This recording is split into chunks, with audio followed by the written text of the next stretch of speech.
Good afternoon. आज अपना topic है नेशनल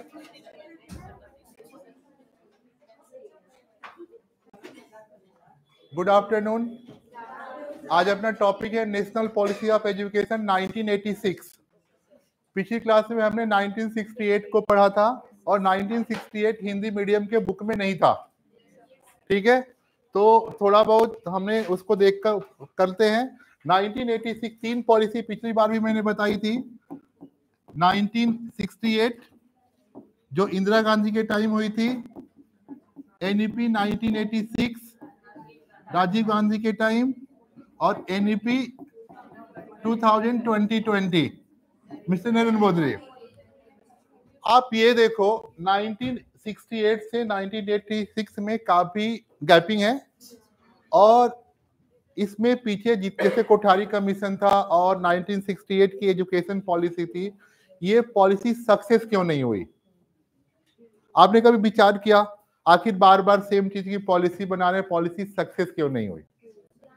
आप नहीं बच्चे, कुछ ना कुछ टेक्निकल प्रॉब्लम थी। उस टेक्निकल प्रॉब्लम को समझने की कोशिश करते हैं। कोई काम करते हो, काम नहीं होता तो उसके पीछे कोई ना कोई वजह होती है।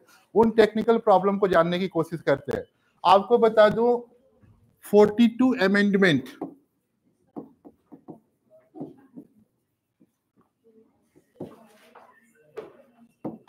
1976 से पहले जो एजुकेशन था वो स्टेट लिस्ट में था।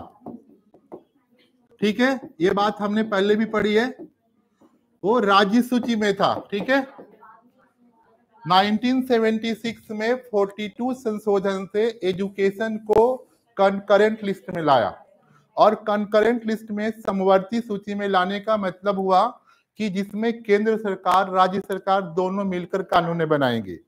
अगर किसी बात को लेकर दोनों में डिस्प्यूट्स होता है तो केंद्र सरकार की बात सेंट्रल गवर्नमेंट की बात मानी जाएगी, क्योंकि central government more powerful compare to राज्य। 1976 में 42 अमेंडमेंट में 5 ऐसी चीजें थी, 5 ऐसे सब्जेक्ट थे। ध्यान से सुनना, पेपर के क्वेश्चन है। बहुतों को ये शायद मैं बहुत लाइट लेते हैं तो उनको चीजें बाउंस कर जाती है, अगर क्योंकि ढंग से सुनते नहीं है। 42 अमेंडमेंट में 5 ऐसी चीजें थी जो राज्य सूची में थी, जिनको समवर्ती सूची में शिफ्ट किया गया, जिसमें एजुकेशन था, वेट एंड मेजर था, प्रोटेक्शन ऑफ वाइल्ड लाइफ था। ठीक है, प्रोटेक्शन ऑफ वाइल्ड लाइफ,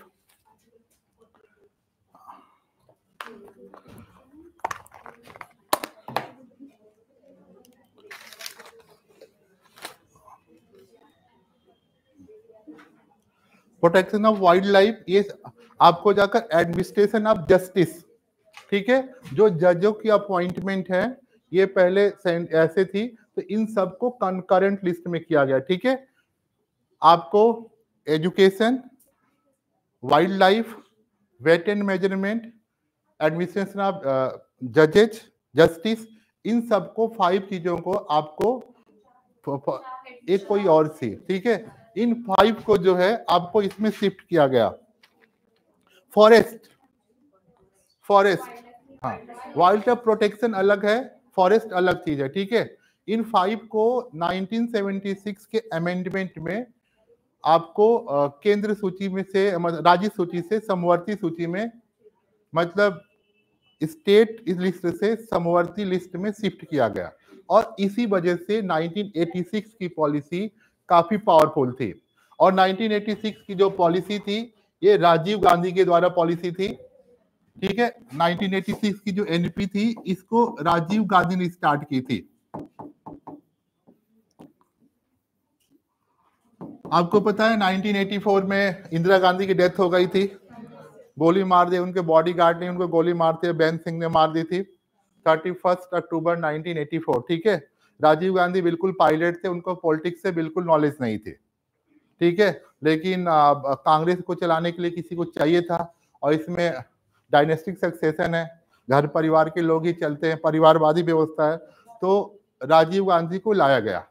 और राजीव गांधी पायलट थे, पॉलिटिक्स का बिल्कुल नॉलेज नहीं था, और राजीव गांधी का मतलब एजुकेशन के फील्ड में, ट्रांसपोर्ट एंड कम्युनिकेशन, मोबाइल से बात कर रहे हो, जो डिश टीवी देख रहे हो, ये कहीं ना कहीं ये सारी चीजें राजीव गांधी की कंट्रीब्यूशन है। और उन्होंने 1986 की जो एजुकेशन पॉलिसी थी उसमें 2-3 चीजों को बहुत इंपॉर्टेंट किया। क्वेश्चन पे बाद में चलेंगे। पहली इंपॉर्टेंट ये किया कि उन्होंने एजुकेशन को आईटी से जोड़ा, इंफॉर्मेशन कंप्यूटर से, ठीक है।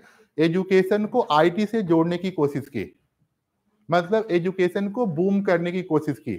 5 जनवरी 1985 को उन्होंने एक स्पीच दिया था और जिसमें पूरे कंट्री को अनाउंस किया था कि हम इंडिया को 21st सेंचुरी के लिए प्रिपेयर कर रहे हैं, समझे। 5 जनवरी 1985 को उन्होंने एक स्पीच दिया था पूरे कंट्री को कि हम इंडिया को मतलब 21st जनवरी के लिए प्रिपेयर करते हैं। तो इन्होंने एक तो सबसे पहले एजुकेशन लेगेसी क्या थी, इंपॉर्टेंट बात क्या थी। पॉलिसी तो आपने बहुत सारी पढ़ी हैं और लगभग कॉमन थी।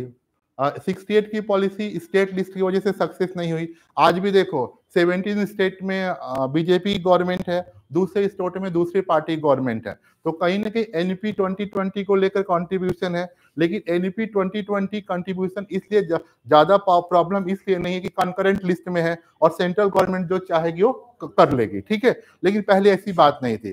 कोठारी कमीशन भी बहुत अच्छा था, 1968 की पॉलिसी भी बहुत अच्छी थी, लेकिन वो स्टेट लिस्ट में होने की वजह से प्रॉपर सक्सेस नहीं हुई। लेकिन इस पॉलिसी में उन्होंने किया कि जब कंकरेंट समवर्ती सूची में आ गई तो पॉलिसी सक्सेस हो गई। और इसमें सबसे बड़ा इंपॉर्टेंट था कि एजुकेशन को आईटी सेक्टर से लिंक किया गया। और दूसरी बात थी कि जो एसटी एससी और माइनॉरिटीज हैं इनके एजुकेशन को बढ़ाने की कोशिश की गई, कि मतलब सारे कुछ करने के बाद एसटी एससी जो माइनॉरिटीज हैं इनकी एजुकेशन नहीं होती है, तो इनके एजुकेशन के लिए रिजर्वेशन की बात कही गई। और उन्होंने बोले कि जितने भी एजुकेशन के लिए हम प्लानिंग करते हैं सभी के सभी अर्बन सेक्टर्स में लागू होते हैं। तो और 90% 1986 की जो एजुकेशन पॉलिसी थी उसको 90% रूरल सेक्टर से लिंक करने की बात कही गई, क्योंकि पॉपुलेशन तो ज्यादा रूरल सेक्टर्स में रहती है। तो रूरल सेक्टर में जब एजुकेशन नहीं दोगे तो डेवलपमेंट नहीं होगा। तो 3 चीजें ध्यान रखना, कई कई एग्जाम में पूछा था कि इसकी क्या क्या लेगेसी थी, मेन बातें क्या थी। तो सबसे पहले एजुकेशन को आईटी सेक्टर से लिंक करना, दूसरा एसटी एससी एजुकेशन को ध्यान देना, और तीसरा जो आपको 90% एजुकेशन को रूरल सेक्टर में ये करना, 10+2+3 को प्रॉपरली इंप्लीमेंट करना, ठीक है। 10+2+3 10वीं 12 सीनियर सेकेंडरी और इसको, और वोकेशनलाइजेशन इन एजुकेशन +2 में 10वीं 12 में कोई ना कोई 11वीं 12वीं में कोई ना कोई वोकेशनल या व्यावसायिक कोर्स कराना। इन दिनों मैं 9th क्लास में था, ठीक है। 1986 में मैं 9th में था और राजीव गांधी की एजुकेशन पॉलिसी हुई थी। हाँ 2-3, हाँ इसमें 2 चीजें हुई थी। एक तो ओपन बुक एग्जाम किया गया था और जितने भी स्कूल थे सबकी गवर्नमेंट की ओर से मतलब दूरदर्शन पे एजुकेशन के चैनल दिखाए जाते थे। उन दिनों तो ये टाटा स्काई जितने भी कलर्स ये सब नहीं हुआ करते थे, तो दूरदर्शन, डीडी नेशनल और न्यूज होते थे। तो हर क्लास के लिए पर डे कोई ना कोई educational class national wide relay होता था और उस क्लास के बच्चों को इकट्ठा करके दिखाया जाता था, ठीक है। तो आईटी सेक्टर से लिंक करने की बात कही। दूसरी बात है ओपन बुक टेस्ट हुआ था, open book system test success नहीं था। इस बार भी अभी जो है कमिंग ईयर में जो 24 में बोर्ड 25 में जो बोर्ड होगा उसके लिए भी प्लानिंग कर रही है गवर्नमेंट की बोर्ड को 2 पार्ट में किया जाए और ओपन बुक सिस्टम लॉन्च किया जाए। आजकल देखोगे ना जो पेपर्स बनते हैं कोई भी पेपर्स आपके बुक से नहीं बनते, आईक्यू असेसमेंट बेस्ड पेपर होते हैं। आप ना पूरी तरह से बुक देने के बाद भी उस आंसर को आपने पढ़ के नहीं रखा तो आप आंसर को लिख नहीं सकते। नहीं, वो टॉपिक बस टॉपिक होता है और बुक से कुछ ऐसा होता ही नहीं, ठीक है। चलिए बात ये मेन बातें थी। अब आते हैं हम अपने टॉपिक पॉलिसी पे ढंग के। तो 1986 की पॉलिसी सक्सेस पॉलिसी थी और राजीव गांधी ने इसको इम्प्लीमेंट करने के लिए मतलब जीते 68 में या कोठारी कमीशन में उन्होंने बस प्लान बनाया था, ये पॉलिसी लागू कैसे होगी, चलेगी कैसी, इसके लिए कोई स्टेपिंग नहीं थी। और इसके मेन रीजन ये था एजुकेशन जो स्टेट लिस्ट में थी। ठीक है, मान लो अगर मेरे पावर में नहीं, जुडिक्शन में नहीं है, तो मैं आपको बोल ही सकता हूँ, मानना ना मानना आपके ऊपर डिपेंड करता है। लेकिन मेरे पास कोई ऐसा पावर हो जो बाई फोर्स में आपको मनवा दो, तो फिर तो काम 100% होगा। तो अब 42 अमेंडमेंट से सेंट्रल गवर्नमेंट के पास पावर आएगी, एजुकेशन को एटलीस्ट पूरे कंट्री को बनवा सकती है। समवर्ती सूची में होने की वजह से ये फायदा हुआ। सुन रहे आप लोग, बात समझ में आ रही है सबको? जिसको ना समझ में बताए, अगर यहाँ पे रहोगे ध्यान से सुनोगे तो समझोगे। 42 अमेंडमेंट 1976 संविधान संशोधन हुआ था, ठीक है, जिसमें 5 सब्जेक्ट जो पहले जो स्टेट लिस्ट में थे उनको कंकरेंट लिस्ट में शिफ्ट किया गया था, जिसमें एजुकेशन था, वाइल्ड लाइफ प्रोटेक्शन था, वेट एंड मेजर्स था, आपको फॉरेस्ट था, और एक जस्टिस था। इन सबको जो है, जैसे सुप्रीम कोर्ट, हाई कोर्ट के जजेज कैसे अपॉइंटमेंट होते हैं, ये इनका क्या फीचर्स है, इसके लिए भी कंकरेंट, मतलब स्टेट गवर्नमेंट की भी सहमति थोड़ी बहुत होनी चाहिए। ठीक है, गवर्नर कैसे काम करते हैं, इन सारी बातों को किया गया। अभी मोदी गवर्नमेंट ऐसे कई सारे चेंजेस कर रही है, जहां पर जैसे गवर्नर के रोल को लेकर या सुप्रीम कोर्ट के जजेस के अपॉइंटमेंट को लेकर कई सारे आप सुनोगे जो हाई लेवल को पढ़ने की कोशिश करते हैं, कोई कॉम्पिटिटिव लेवल पे पढ़ते हैं, तो उन्होंने देखा हुआ, जैसे मान लो जजेज होते हैं या फिर जैसे इलेक्शन कमीशन होते हैं, तो इलेक्शन कमीशन में अपोजिशन पार्ट 3 मेंबर्स होते हैं, एक जो है तो लॉ, एक तो कोर्ट के द्वारा होता है, और एक जो अपोजिशन पार्टी की ओर से होता है, और एक पोजीशन पार्टी की ओर से होता है, ताकि उसमें किसी तरह की मिस्टेक्स ना हो। लेकिन इस बिल में भी अमेंडमेंट हुए हैं। ठीक है, ये बड़ी बड़ी चीजें हैं। ठीक है, चलो टॉपिक पे आते हैं। ये जो बिल था 20 अगस्त 1985 को इसका प्लान बना था, प्लान ड्राफ्ट किया गया था 20 अगस्त 1985 को, और जो है 8 अगस्त 1986 को ये पार्लियामेंट में बिल के तौर पे पेश हुआ था। सेंट बिल टू पार्लियामेंट, ठीक है, टू पार्लियामेंट।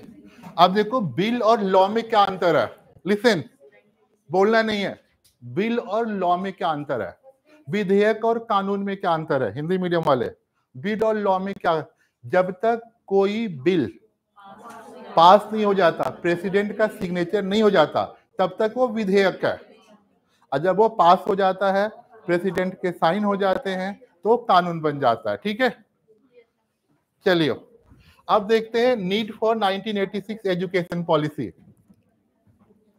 देखो भैया, आप लोग से पिछली क्लास में मैंने रिक्वेस्ट किया था, आप बोलिए मत, जिसको नहीं समझ में आ रहा है जा सकते हैं, जिसको सुनना है बैठिए, प्लीज बोलिए मत। इसके देखो नीड फॉर 1986, अगर सुनोगे आपको पढ़ने की जरूरत नहीं पड़ेगी, आंसर बहुत अच्छा लिख लोगे, इस बात की मेरी गारंटी है। लेकिन जब सुनोगे नहीं तो लिखोगे कैसे?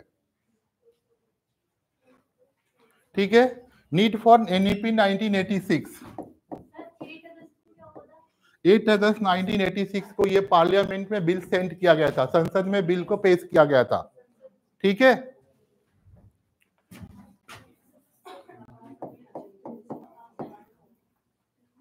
Need of 1986 policy, NEP 1986।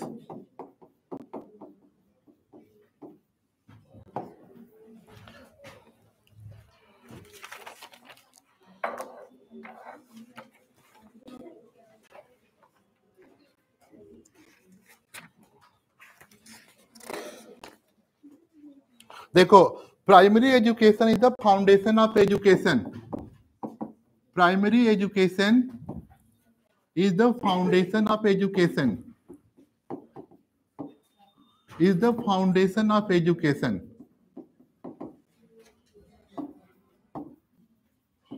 जो प्राथमिक शिक्षा है, शिक्षा की नींव है, प्राथमिक शिक्षा जो है, इसमें मेन बातें बोली गई। Primary education is the foundation of education, primary शिक्षा एजुकेशन की नींव है। दूसरा, education is the base for preparation for journey of life. Preparation is journey for life.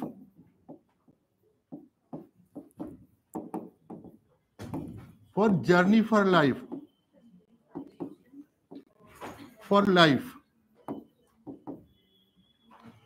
शिक्षा के द्वारा जीवन की राह के लिए तैयार करना। पढ़ाई का मतलब आज के टाइम पे जॉब से हो गया है। पढ़ाई का मतलब होता है, एजुकेशन का मतलब होता है राइट डिसीजन मेकिंग। ठीक है ना? ऐसा नहीं कि अगर आपको जॉब नहीं लगी तो आपकी एजुकेशन बेकार चली जाएगी। आप डे टू डे लाइफ में उसका अच्छा इस्तेमाल करते हो, आप सही डिसीजन लेते हो, आगे बढ़ते हो। तो इसने बोला कि education is the preparation of journey for life, जीवन की यात्रा के लिए लोगों को तैयार करना। ठीक है।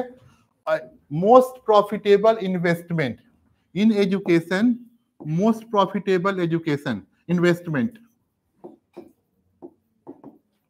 In education, most profitable investment.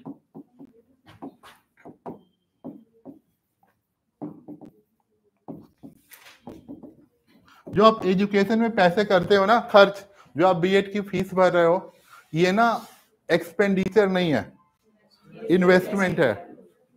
अगर आपके माँ बाप आपको नर्सरी से पाल पोस कर इतने सारे आपके पढ़ाई में पैसे खर्च किए होंगे, अगर उन्होंने सबको कैलकुलेट कर लिया ना तो आपकी वैल्यू जीरो हो जाएगी। मानते हो ना इस बात? किसी के भी पेरेंट्स जो उसको नर्सरी से पाल पोस कर इतना बड़ा करते हैं, सारी फीस, सारी पढ़ाई, सब कुछ करते हैं, तो वो जीरो हो जाएगी। ये एजुकेशन पे जो भी पैसे आप खर्च करते हो, जो भी फीसें भरते हो या कुछ भी करते हो, ये कुछ भी एक्सपेंडिचर नहीं है, ये इन्वेस्टमेंट है। डिपेंड करता है कि आपने किस तरह की एफडी की है। डिपेंड करता है कि आपकी एफडी ये कैसी है, आप इसको कैसे कब लोगे। ये डिपेंड करता है आपके विल पावर पे, आपके डेडिकेशन पे। हाँ बिल्कुल, उसी रेट पे आपका इंटरेस्ट रेट, आपका एफडी मिलेगा, नहीं तो एफडी खराब हो जाएगी। आपके विल पावर और आपकी डिटर्मिनेशन आपके इंटरेस्ट को फिक्स करेंगे कि डबल लेना है कि ट्रिपल लेना है, कितना लेना है। एक ना नाइन्थ क्लास में एक लेसन है इकोनॉमिक्स से, विलेज ऑफ पालमपुर। ठीक है। उसमें दो फ्रेंड्स होते हैं, दो अच्छे मित्र होते हैं। दोनों के बच्चों को 10वीं के बाद एक को अपने काम पे लगा देता है और एक उसको पढ़ाते रहता है।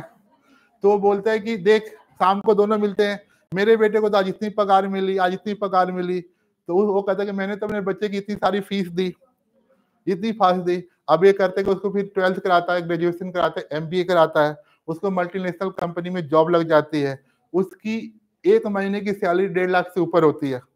जब वो सैलरी लेकर आता है तो बोला कि तूने 10वीं से अभी तक तूने बच्चे ने कितने कमाया होगा? तो जोड़ कर बताया कि 1,40,000 रुपया कमाया। बोला कि मेरे बेटे की एक मंथ की सैलरी 1.5 लाख रुपया।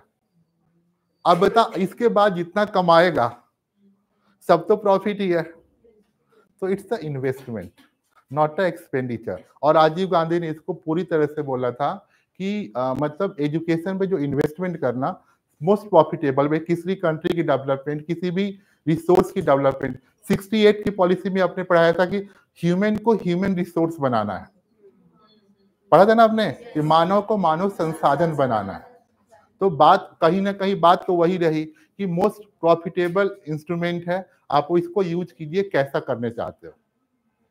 ठीक है, ये सारी चीजें थी। थर्ड पॉइंट है इसमें, हाँ fourth, education essential for success of democracy, essential for success of democracy, for success of democracy.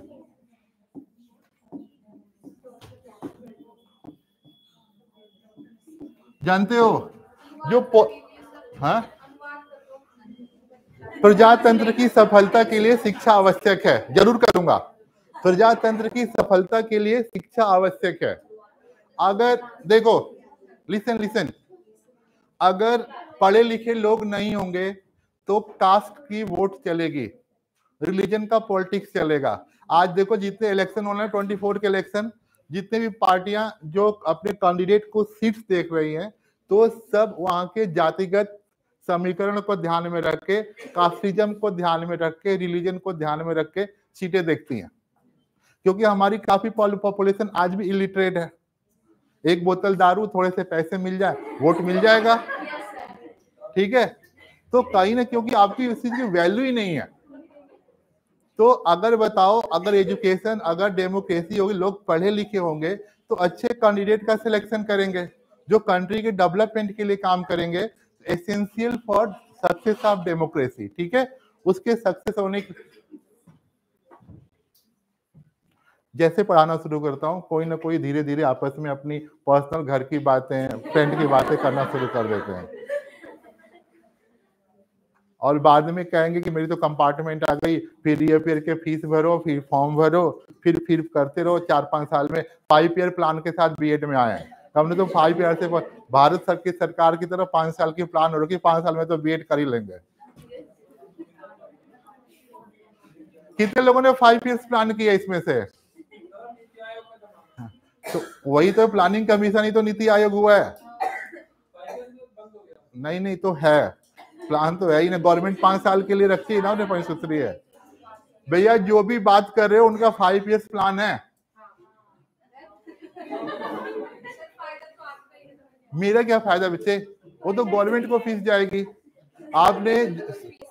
आपने जो भी फीस दी होगी, आपने जो भी फीस दी होगी 5-10 हजार प्रॉफिट के तौर पे लिया होगा, तो एडमिनिस्ट्रेशन उनको चलाना है, बाकी फीस तो यूनिवर्सिटी को भरनी होगी।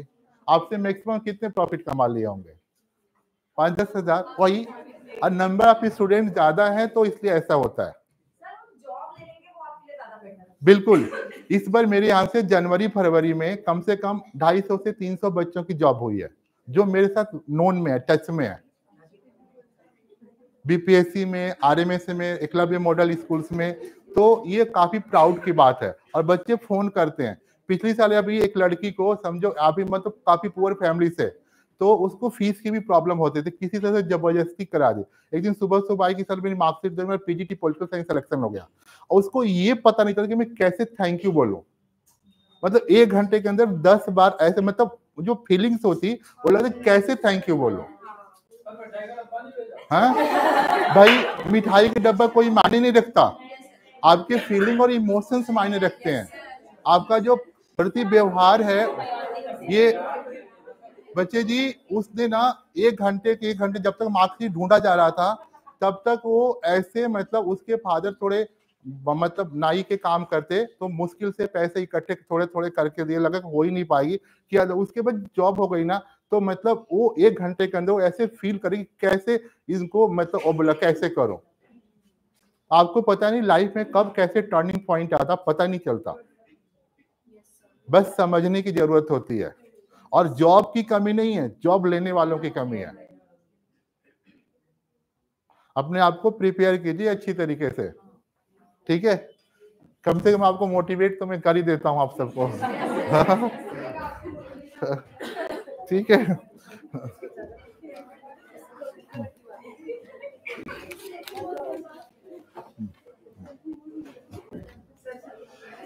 Education help in English. Education help in tackling the emergency problem. Education help in tackling emergency problem. जो शिक्षा जो है आपातकाल समस्याओं को हल करने में सहायता करती है। इंग्लिश मीडियम वाले, education help in tackling in emergency problem. 1975 में इमरजेंसी लगी थी, तो भैया 1965 में चाइना के साथ वॉर हुई थी, तो सारे बहुत गंदी कंडीशन थी। तो जो पढ़े लिखे लोग थे वो समझ रहे थे कि भाई हमें इस बात की कटौती की गई है, जय जवान जय किसान, एक टाइम भूखे रहने के लिए बोला गया है। तो सरकार तो कुछ, तो जो पढ़े लिखे लोग तो सोचेंगे भाई सरकार तो खुद खा रही है, हमें भूखे रहने के लिए बोल रही है। तो इमरजेंसी प्रॉब्लम वो बेहतर समझता है जो पढ़ा लिखा होता है। तो जितने भी एजुकेशन है, तो जितने भी कंट्री के लेवल पर कोई क्लाइमेटीज आती है, कोई कुछ आती है, तो उसको सफर किया, उसको फेस किया जाता है। अभी आपको कोविड-19 था, national wide, world wide emergency थी, तो बहुतों को आपत्ति थी कि भाई इस तरह से बाउंडेशन क्यों करके रखा गया, हमें बाहर निकले। लेकिन जो पढ़े लिखे लोग समझ रहे थे कहीं ना कहीं ये चीज हमारे लिए हुई थी। अपनी जो पॉपुलेशन है और उस पॉपुलेशन कंपेयर में अपनी कंट्री में दूसरे कंट्री कंपेयर में कम नुकसान और कम डेथ हुई। यूएस, चाइना, आप अमेरिका, इंग्लैंड, इनको देखो कितनी डेथ हुई, और उससे कई गुना हमारी पॉपुलेशन ज्यादा है। जितने अपने यहाँ स्टूडेंट हैं उतने अमेरिका की पॉपुलेशन है। अमेरिका की पॉपुलेशन 60 करोड़ है और इंडिया में 60 करोड़ स्टूडेंट हैं, समझ रहे हो? तो लेकिन उनके कंपेयर में मैंने देखा कि डंपर से कब्रें खोदी जा रही है, लोगों को दफनाया जा रहा है।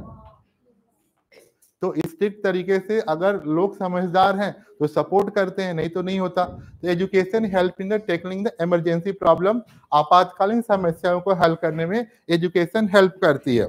आगे, it stop the increasing population, जनसंख्या नियंत्रण में सहायक होती है। शिक्षा जो है जनसंख्या नियंत्रण में सहायक होती है, या तो बाई फोर्स करवाया जाए, एजुकेशन के द्वारा करवाया जाए, तो जनसंख्या नियंत्रण में एजुकेशन काफी हेल्प करती है।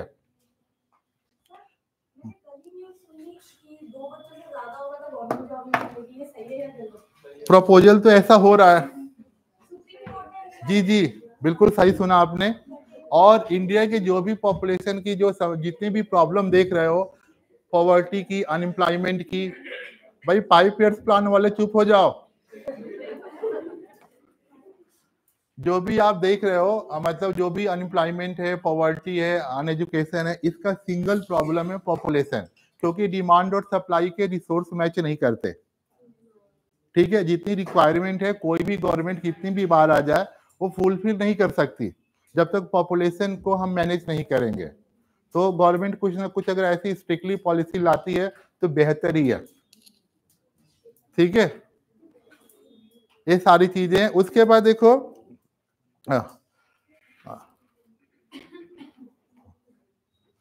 Face new changes, face new changes, education help इन फेसिंग न्यू चेंजेस। जो नए परिवर्तन होते हैं उसको फेस करने में एजुकेशन हेल्प करता है।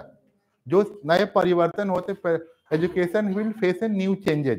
जैसे सोसाइटी में चेंजेस होते हैं उसको भी हेल्प समझने में एजुकेशन हेल्प करता है। अब देखो, सबसे पहले जैसे सती सिस्टम बैन हुआ था, जो पढ़े लिखे लोग नहीं थे उन्होंने इसका विरोध किया कि हमारी सिस्टम में इन्होंने इंटरफेयर किया, जबकि जो पढ़े लिखे उस टाइम के जो सोशल रिफॉर्मर थे, राजा रे मोहन राय, इन सब ने उसका विरोध किया। क्यों विरोध किया? एजुकेशन उनके पास थी। विडो रीमैरिज को स्टार्ट करवाया कि भाई उसकी क्या गलती है। तो ये अगर मान लो किसी बात के लिए आज अचानक कर दिया जाता है तो लोग, बहुत सारे लोग विरोध करते हैं, लेकिन पढ़े लिखे उस बात को समझते हैं इसका फायदा क्या होगा। तो यानी किसी भी नेशन को अगर ह्यूमन को ह्यूमन रिसोर्स बनाना है तो आपको एजुकेशन को ही करना पड़ेगा, एजुकेशन के बिना नहीं हो सकता। ठीक है, इस बातों को किया गया। आगे लिख लीजिए, increase the human values, education help in increasing human value, मानव के मूल्य के विकास करने में हेल्पफुल है। व्यक्ति के मूल्य के विकास करने में एजुकेशन काफी हेल्पफुल है।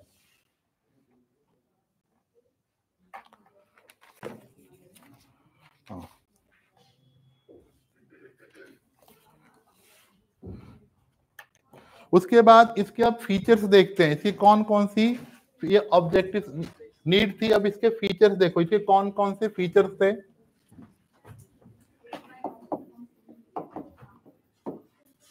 एनईपी 1986 की विशेषताएं, राष्ट्रीय परीक्षा शिक्षा नीति 1986 की विशेषताएं। फीचर्स, पहला है नेशनल कैरिकुलम 10+2+3। फर्स्ट है नेशनल कैरिकुलम 10+2+3। ठीक है, राष्ट्रीय पाठ्यक्रम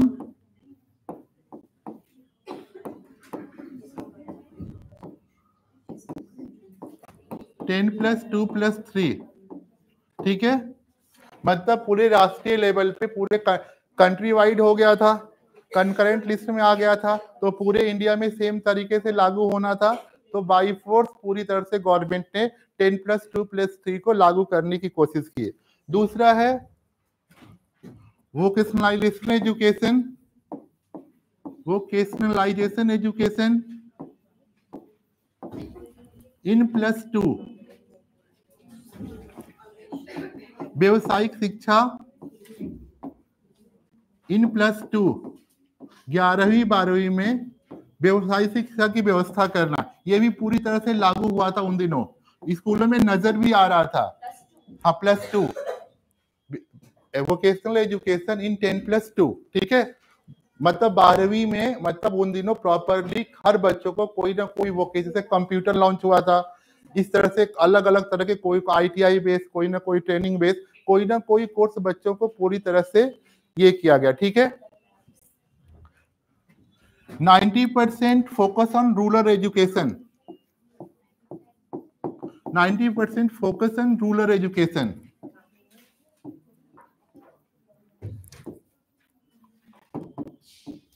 समझ रहे हैं? 90% जो रिसोर्सेज थे प्राइमरी एजुकेशन के लिए रूरल एजुकेशन में डालने की कोशिश की गई। 90% ग्रामीण शिक्षा की ओर ध्यान देना, ठीक है। 90% ग्रामीण शिक्षा की ओर ध्यान देना।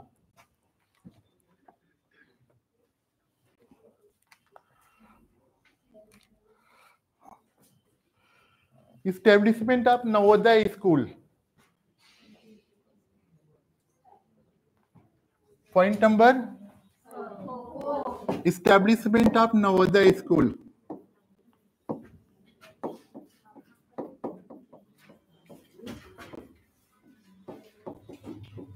इसमें 75% रूरल स्टूडेंट होंगे और 25% अर्बन स्टूडेंट होंगे, ठीक है। Establishment of Navodaya Vidyalaya, Navodaya school, Navodaya Vidyalaya लिख लो, नवोदय विद्यालय। इसमें इसका ये प्रोविजन था, सारे स्टेट में, सारे डिस्ट्रिक्ट लेवल पे नवोदय स्कूल खुले गए, आज भी हैं।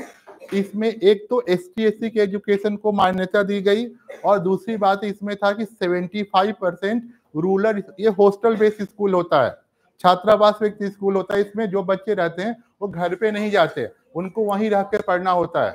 इसमें 75% जो बच्चे रूरल बच्चे होंगे और 25% बच्चे अर्बन होंगे, मतलब 75% ग्रामीण बच्चे और 25%, हाँ एंट्रेंस होता है, 6 क्लास में एंट्रेंस होता है, 6 से लेकर 12 तक होता है। और इसमें जो है 7, मतलब इसमें ST SC माइनॉरिटी के बच्चों को ज्यादा सीट रिजर्व होती है, और उसमें भी इस बात का ध्यान रखा जाता है कि 75% रूरल स्टूडेंट हो और 25% अर्बन स्टूडेंट हो। इस बात को, इसको करने की कोशिश की गई, ठीक है।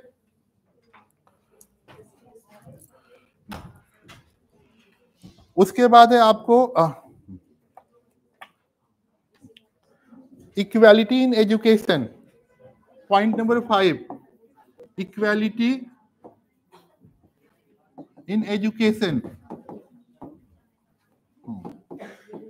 ठीक है। जैसे मान लो रूरल अर्बन था, दूसरा जो माइनॉरिटीज एजुकेशन, माइनॉरिटीज एजुकेशन, अल्पसंख्यक शिक्षा, ST SC एजुकेशन, ठीक है। ST SC एजुकेशन में इन्होंने इनकी सीट रिजर्व करने की बात कही। 1986 के एजुकेशन पॉलिसी में इन्होंने बोला कि ST SC माइनॉरिटीज के लिए एजुकेशन इंस्टीट्यूशन में सीट को रिजर्व किया जाए, ठीक है। आगे पढ़ोगे इसमें कि इसमें तो सीट रिजर्वेशन की बात कही गई, लेकिन ये नहीं बताया कि कितने % सीट रिजर्व होंगे। आगे आप पढ़ोगे राममूर्ति प्लान 1992 या NCF 2005, उसमें फिक्स कर दिया कि इतने % सीट, उसी को थोड़ा सा इसको और प्यूरिफाई किया गया, इतने % सीट रिजर्व होंगी।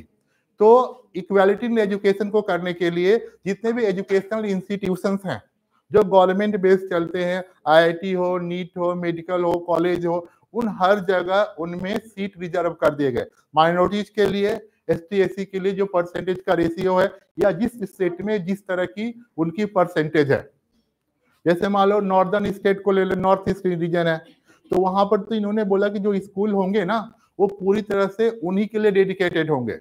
इवन SPDM जो होते हैं मतलब ST SC माइनॉरिटी को, ट्राइबल पीपल को ही रखा जाता है ताकि उनके साथ प्रॉपर ट्रीट करें ट्राइबल पीपल के लिए। और जिस स्टेट में जिस तरह की पॉपुलेशन है, जो कंपोजिशन ऑफ पॉपुलेशन है, उसके अनुसार इन स्कूल जितने भी गवर्नमेंट इंस्टीट्यूशन है उनमें उनकी सीट को रिजर्व करने की बात कही गई ताकि हम उनको प्रमोट करके और अच्छा कर सके। क्योंकि जितनी भी एजुकेशन पॉलिसी लगाई जा रही थी, ये सबका फायदा कहीं ना कहीं अपर कास्ट को मिलता था।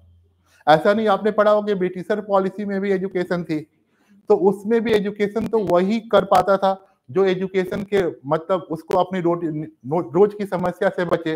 90% लोग तो रोटी कपड़ा मकान में ही जूझते रहते हैं, तो पढ़ाई की बात होती नहीं थी।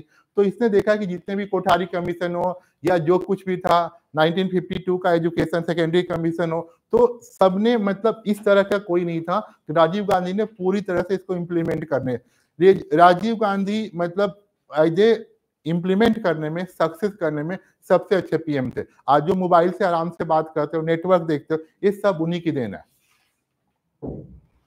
अलग अलग कंट्री में पायलट के तौर पे घूमे थे, जहां पे घूमे थे उन्होंने जो देखा उसको लगा कि वो चीजें इंडिया में लागू होनी चाहिए। और उन्होंने अपने पहले स्पीच में यही बात की थी कि as a PM Indian population को हमने 21st सेंचुरी के लिए प्रिपेयर करना है। और इसके लिए काफी टेलीकम्युनिकेशन में, मास सब में उन्होंने अच्छी तरह से काम किया। उनको भी मार दिया गया, ठीक है, लिट्टे के द्वारा।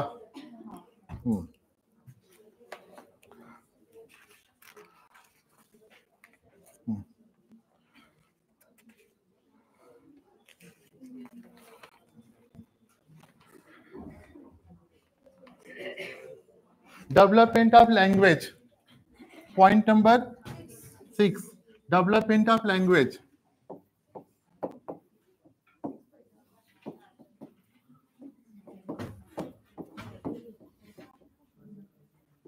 भाषा का विकास,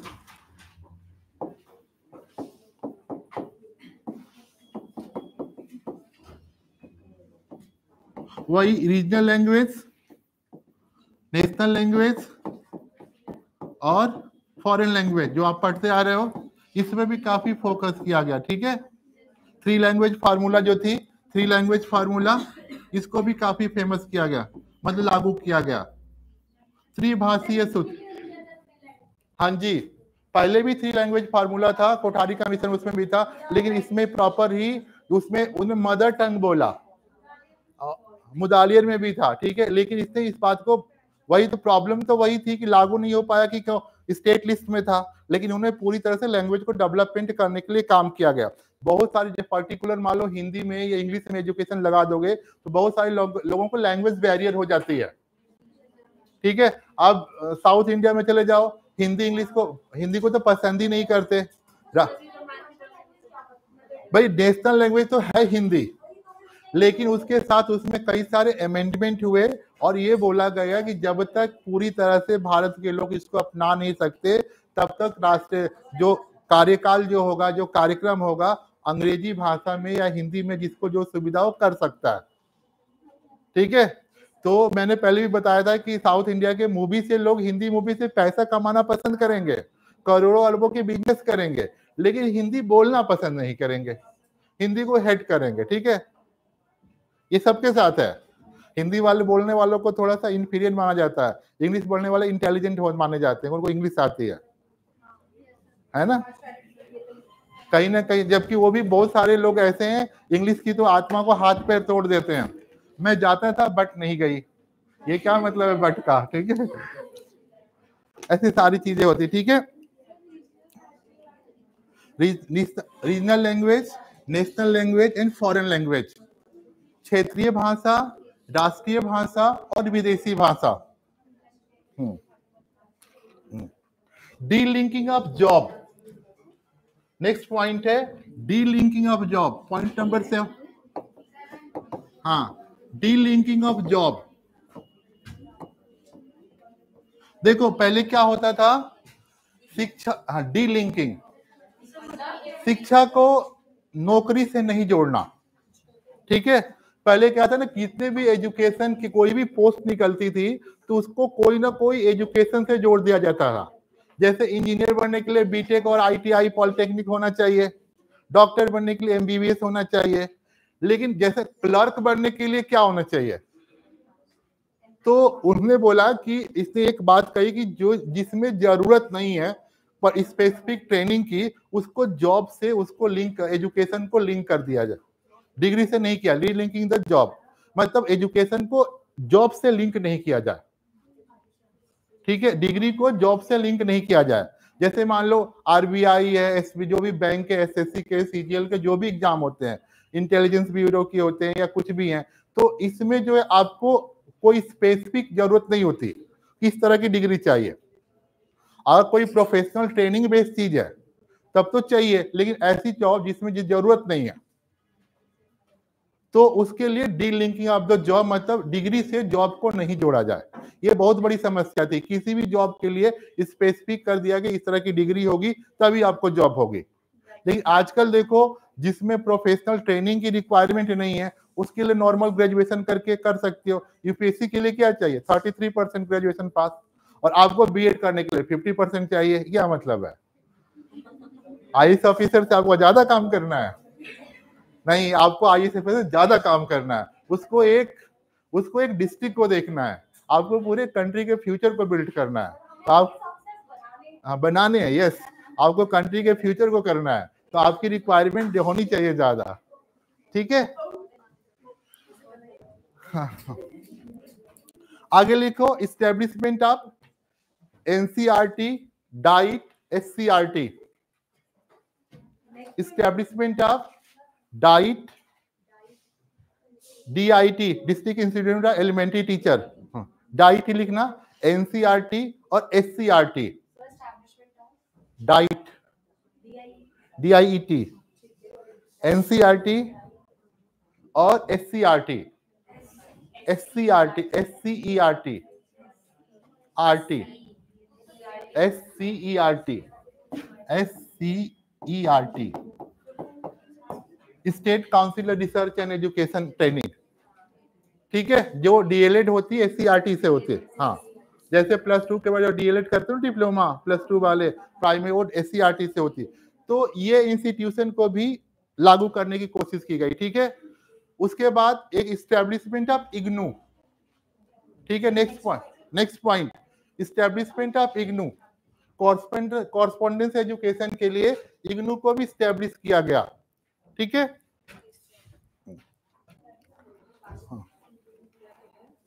इस्टेब्लिशमेंट ऑफ इग्नू, कितने पॉइंट हो गए?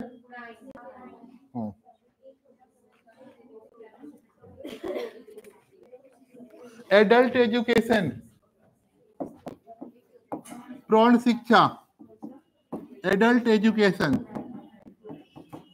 प्रौढ़ शिक्षा को भी पूरी तरह से सबको एजुकेटेड करने के लिए एडल्ट एजुकेशन को भी बाई फोर्स लागू करने की बात कही गई कि पूरे लगभग चीजें सेम थी, लेकिन इसमें बाई फोर्स कहां से पैसे आएंगे, कैसे चीजें लागू होंगी, इसका प्रॉपर प्रोविजन किया गया। उसके पहले जो भी पॉलिसी थी बस एक पॉलिसी फॉर्म हुई थी, इंप्लीमेंट नहीं हो भाई, क्योंकि रिसोर्सेज की भी पता नहीं कैसे क्या चीजें होंगी। तो इन सारी बातों को लेकर प्रॉब्लम थी, और मेन बात वही थी, कंकरेंट लिस्ट में नहीं था। ठीक है, तो इन्होंने इसको करने की, बढ़ाने की कोशिश की कि भाई एडल्ट एजुकेशन को प्रमोट करने के लिए काम किया गया।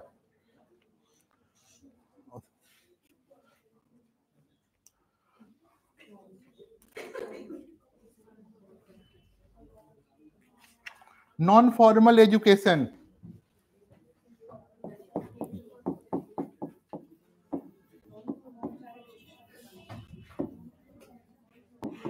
हाँ, एजुकेशन, औपचारिक शिक्षा, हाँ, अनौपचारिक शिक्षा।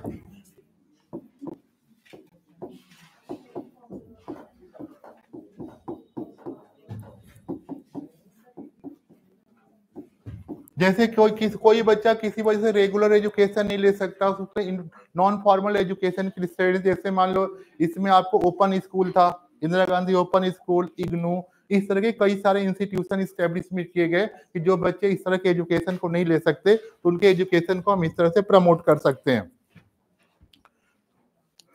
उसके बाद है एजुकेशन फॉर टीचर्स, हाँ SOL से होती है, सब उसी के बाद ये चीजें प्रॉपर इम्प्लीमेंटेड हुई थी। ठीक है, SOL हुआ, फिर इग्नू हो गया। इग्नू 1985 में बना था। ठीक है, इनको समझे तो एजुकेशन ऑफ टीचर्स, टीचर को अच्छे एजुकेशन देने की बात कही गई, तभी वो अच्छा टीचर जो है अपने ट्रेनिंग देकर अच्छी तरीके से पढ़ा सकता है। तो टीचर्स के एजुकेशन पे भी फोकस करने की बात कही गई। हाँ,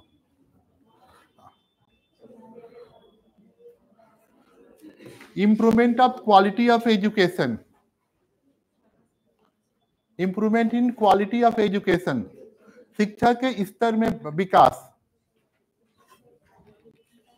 improvement in quality of education, शिक्षा के स्तर में भी विकास करने की बात कही गई, जिससे हम एजुकेशन को प्रमोट करके आगे कर सकते हैं। इसलिए कितने पॉइंट हो गए अब? इवैल्यूएशन प्रोसेस, हाँ, मूल्यांकन प्रक्रिया, इवैल्यूएशन प्रोसेस, मूल्यांकन प्रक्रिया। CC सिस्टम की भी उत्पत्ति यहीं से हुई थी, कॉम्प्रिहेंसिव कॉम्पिटिटिव इवैल्यूएशन को यहीं से किया कि बच्चे को मतलब किसी एक बेस पे नहीं, पूरे साल के एक्सटर्नल इंटरनल दोनों को इवैल्यूएट करके उनके परफॉर्म को बनाया जाए। तो CC सिस्टम मैंने बताया ओपन बुक सिस्टम के मतलब कहीं ना कहीं स्ट्रेस को रिड्यूस करने की बात कही गई थी। तो इस तरह से आगे बढ़ाने के लिए इनको किया गया था। उसके बाद placement, placement, campus placement, placement job को मतलब जॉब देना। ठीक है, जैसे मान लो जितने भी डिग्री को बीटेक वाले कॉलेज हैं, ये वाले कॉलेज है, MBA वाले कॉलेज हैं, तो अपने कैंपस प्लेसमेंट होती है, उनको जॉब दी जाती है। ये भी प्रोसेस 1986 के इससे शुरुआत की गई थी। प्लेसमेंट, जॉब देना या नौकरी देना। ठीक है, तो इस तरह की बात को करने की कोशिश की गई थी उसके अंदर।